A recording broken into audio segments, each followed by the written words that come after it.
सभी को नमस्कार। मैं आचार्य डॉक्टर रणजीत सिंह रघुवंशी। हमारे आध्यात्मिक खंड प्रज्ञानम ब्रह्म के भाग चतुर्दश में प्रस्तुत विषय है आत्मबोधः अर्थात स्वयं का ज्ञान। आत्मबोधः।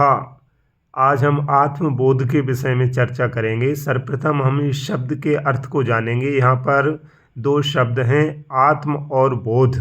आत्म शब्द जो है वो संस्कृत के आत्मन शब्द से बना है और बोध शब्द संस्कृत की बुध धातु से बना है। आत्म का अर्थ होता है स्वयं और बोध का अर्थ होता है जानना। जब हम स्वयं को जानने का प्रयास करते हैं, जब हम स्वयं को जानने का प्रयत्न करते हैं तो वो आत्मबोध कहलाता है। वो प्रक्रिया आत्मबोध की प्रक्रिया कहलाती है। अब प्रश्न आता है कि आत्मबोध किस लिए, हम स्वयं को क्यों जानें? तो इसके कई कारण हैं। आत्मबोध जन्म मरण से मुक्ति के लिए, आत्मबोध जीवन की पूर्णता के लिए, आत्मबोध जीवन की सार्थकता के लिए, आत्मबोध परमात्मा की प्राप्ति के लिए। आत्म अर्थात स्वयं, बोध अर्थात जानना। जब हम स्वयं को जानते हैं तो वो आत्मबोध कहलाता है। किंतु आत्मबोध शब्द इतना कहने में सरल है, उतना अनुभूति करने में सरल नहीं है। आत्मबोध शब्द कोई भी बोल देगा, पढ़ लेगा, कह देगा कि हाँ आत्मा का बोध होना या स्वयं का बोध होना आत्मबोध हो गया, आ गया समझ में। ऐसा नहीं है। आत्मबोध शब्द को केवल पढ़ना और इसका उच्चारण करना नहीं है। यहाँ आत्मबोध में अनुभूति पूर्वक उतरना है। यहाँ अपनी आत्म के अंदर, स्वयं के अंदर उतरना है, स्वयं को जानना है, स्वयं में डूबना है। तब उसका जो बोध होगा, तब हम स्वयं को जानेंगे, वो आत्मबोध कहलाएगा। यहाँ पर केवल आत्मबोध एक शब्द नहीं है। आत्मबोध यहाँ पर एक समुद्र है जो स्वयं के भीतर स्थिर एक विशाल समुद्र है। उस समुद्र में उतरने की बात आत्मबोध है। जब हम उस आत्मबोध को प्राप्त कर लेते हैं तो हमें फिर जन्म मरण से मुक्ति मिलती है। ऐसा शास्त्रों में कहा गया है। हमें फिर से जन्म लेने की आवश्यकता नहीं होती है, हमें मोक्ष मिल जाता है। और वही आत्मबोध हमारी जीवन की पूर्णता कहलाता है। वही आत्मबोध हमारे जीवन की सार्थकता कहलाता है। और उसी आत्मबोध से हमें परमात्मा की प्राप्ति होती है। अब हम देखते हैं कि आत्मबोध से परमात्मा की प्राप्ति का संबंध क्या है। तो ऐत्रेय उपनिषद में कहा गया है प्रज्ञानम ब्रह्म। प्रज्ञान का अर्थ होता है उत्कृष्ट बौद्धिक चेतना। ब्रह्म अर्थात ईश्वर, परमात्मा। जब हम उत्कृष्ट बौद्धिक चेतना को प्राप्त करते हैं तो वही हमें ब्रह्म या परमात्मा जो है, ईश्वर जो है, वो हमें प्राप्त हो जाता है। अर्थात उत्कृष्ट बौद्धिक चेतना ही परमात्मा है, उत्कृष्ट बौद्धिक चेतना ही ब्रह्म है। इसलिए कहा गया है प्रज्ञानम ब्रह्म। और उत्कृष्ट बौद्धिक चेतना हमें कब प्राप्त होगी? जब हमें आत्मबोध होगा। बिना आत्मबोध के हम प्रज्ञानम ब्रह्म की प्राप्ति नहीं कर सकते हैं। उपनिषदों की जो वाक्य हैं वो इतने सरल नहीं हैं, इतने आसान नहीं हैं कि हम उनको पढ़ लें और उनका हमें बोध हो जाए। उनको पढ़कर उनकी गहराई में जाना पड़ेगा, उनके अंदर कूदना पड़ेगा, उनके अंदर हमें समाना पड़ेगा। जब हम उपनिषदों के इन वाक्यों को समझ पाएंगे और इनका बोध कर पाएंगे। अब प्रश्न उत्पन्न होता है कि आत्मबोध कैसे करें। देखिए, आत्मबोध करने के कई प्रकार होते हैं। कोई वेद उपनिषदों को पढ़कर आत्मबोध को प्राप्त होता है, जैसे कि आदि गुरु शंकराचार्य हुए। कोई भक्ति भाव से आत्मबोध को प्राप्त हो जाता है, जैसे कि मीराबाई हुई। कोई बिना वेद उपनिषद पढ़े और बिना मंदिर मस्जिद जाए भी आत्मबोध को प्राप्त हो जाता है, जैसे कि कबीरदास और रैदास प्राप्त हुए। हमारे यहाँ पर गीता में कहा गया है कि परमात्मा की प्राप्ति के 3 मार्ग हैं, कर्मयोग, भक्ति योग, ज्ञान योग। आत्मबोध से अभिप्राय है क्या? आत्मबोध से अगर देखा जाए तो अभिप्राय है आत्मा का बोध। और आत्मा क्या है? अयम आत्मा ब्रह्म है। जो हमारी आत्मा है यही परमात्मा है। अर्थात आत्मा और परमात्मा की एक रूपता का बोध होना ही आत्मबोध है। और जब हम आत्मा और परमात्मा के एक रूप को स्वीकार कर लेंगे, इस अद्वैत को स्वीकार कर लेंगे, तो यही बोध हमारा आत्मबोध कहलाता है। और इसको अनेक विद्वानों ने, अनेक मनीषियों ने, अनेक ऋषियों ने अनेक प्रकार से समझाया है, किंतु इसमें मेरा जो अनुभव है वो अलग है।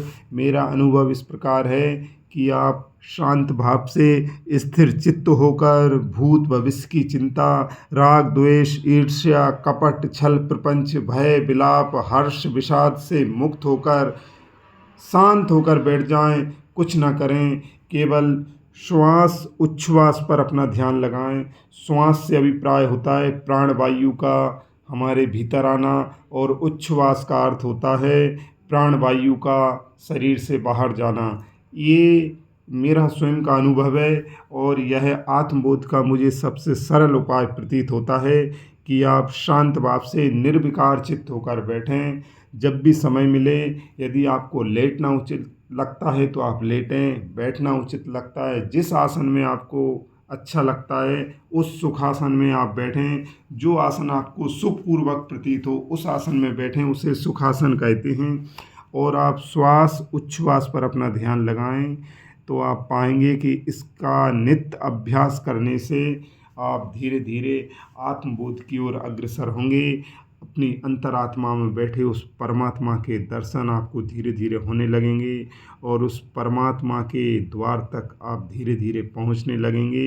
यह अभ्यास आपको नित्य जारी रखना होगा। जब आपको समय मिले, जिस परिस्थिति में जब आपको समय मिले, तब आप श्वास उच्छ्वास पर अपना ध्यान लगाएं, और कुछ भी नहीं करना। मैं आपसे कोई मंदिर मस्जिद जाने की नहीं कह रहा, मैं पत्थर की मूर्ति के आगे सिर झुकाने की नहीं कहूँगा, मैं किसी चबूतरे के आगे माथा पटकने की नहीं कहूँगा। मेरा जो स्वयं का अनुभव रहा है वो यही है कि श्वास उच्छ्वास पर ध्यान लगाएं, तो आप उस आत्मा रूपी परमात्मा को जान सकते हैं, अपने आत्मबोध को प्राप्त कर सकते हैं। मूर्ति पूजा क्या है? मैं आपको स्पष्ट बताना चाहता हूँ कि ना तो मैं मूर्ति पूजा का विरोधी हूँ, ना मैं मूर्ति पूजा का समर्थक हूँ। हाँ, मेरा मानना है कि मूर्ति पूजा भी आत्मबोध का ही एक प्रकार हो सकता है। मूर्ति पूजा भी आत्मबोध का ही अप्रत्यक्ष उपाय है। परमात्मा जीवित प्राणियों में प्रत्यक्ष रूप में विद्यमान है, निर्जीव पदार्थों में परमात्मा नहीं है। अब कोई व्यक्ति ये कहेगा कि हमने तो सुना है कि ईश्वर कण कण में व्याप्त हैं, और उपनिषद को देखें तो जो प्रथम उपनिषद है ईशावास्योपनिषद, वो भी यही कहता है कि ईशावास्यमिदं सर्वम, अर्थात यह संपूर्ण जगत ईश्वर से व्याप्त है। तो मैं स्पष्ट करना चाहूँगा कि ईशावास्यमिदं सर्वम का अर्थ है कि यह संपूर्ण जगत ईश्वर से आच्छादित है, ना कि इस संपूर्ण जगत में ईश्वर भरा हुआ है।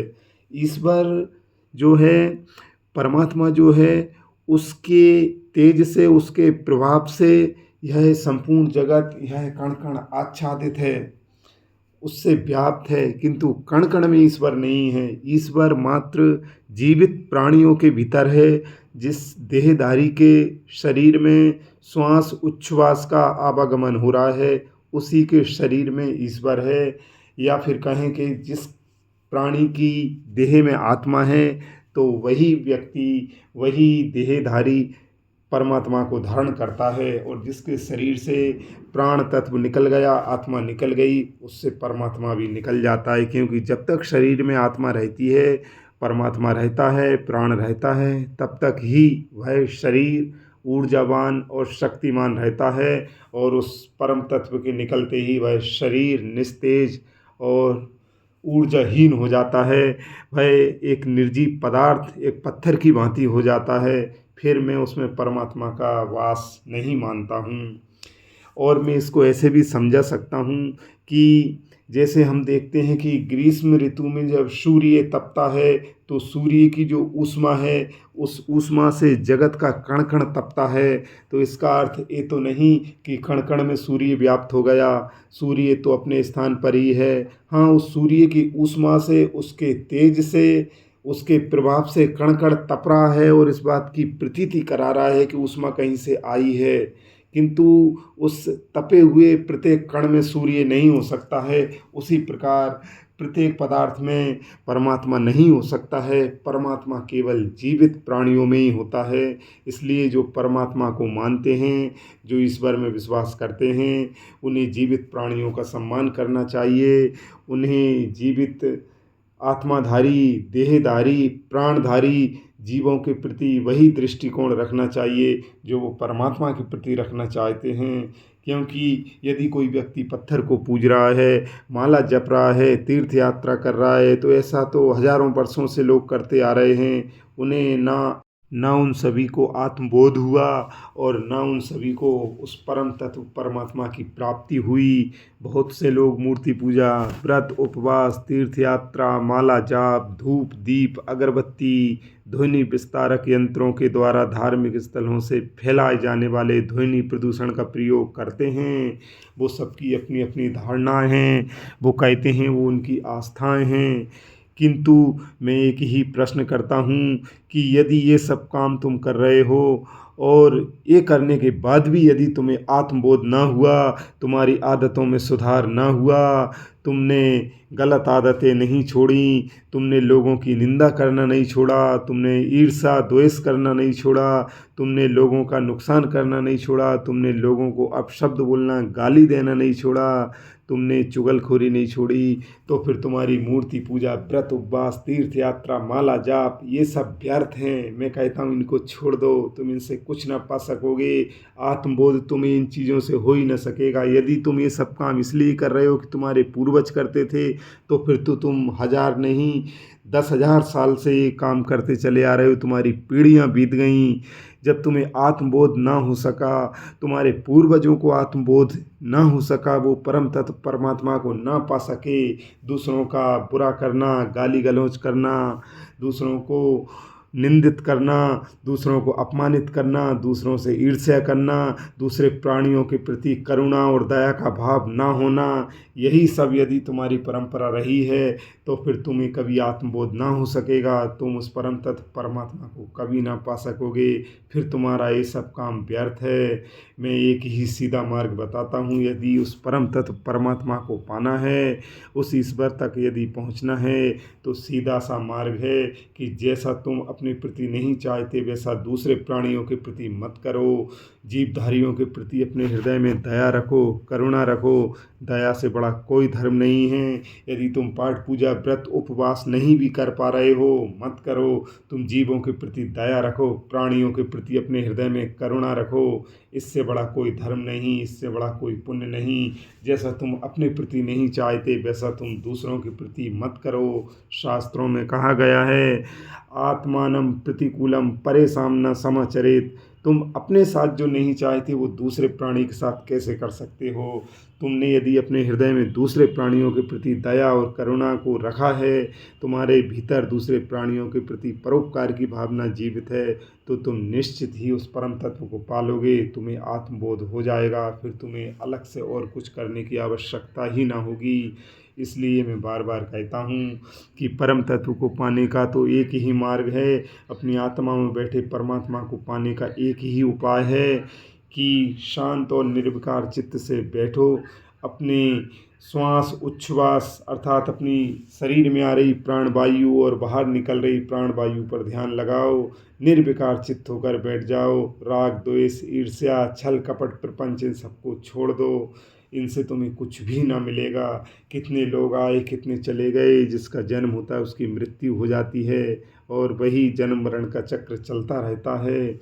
यदि तुम्हें आत्मबोध हो जाता है, तुम उस परम तत्व परमात्मा को पा लेते हो, तो फिर तुम कह सकोगे कि हाँ, बृहदारण्यकोपनिषद जो कहता है वो सत्य है। अहम ब्रह्मास्मि, कि मेरे अंदर ही ब्रह्म है। और फिर तुम कह सकोगे कि छांदोग्य उपनिषद भी सत्य कहता है, तत्त्वमसि, कि जिस परमात्मा को ढूंढ रहे थे वो तुम हो, वो तुम्हारे भीतर है, वो तुम्हारी आत्मा में है। और फिर तुम कह सकोगे कि हाँ, मांडूक्य उपनिषद भी सत्य ही कहता है, अयम आत्मा ब्रह्म, अर्थात मेरे हृदय में, मेरे शरीर में, मेरे इस देह में जो आत्मा है वही ब्रह्म है। मेरे शरीर में जो प्राण है, जो ईश्वर का अंश है, जो श्वास के रूप में विद्यमान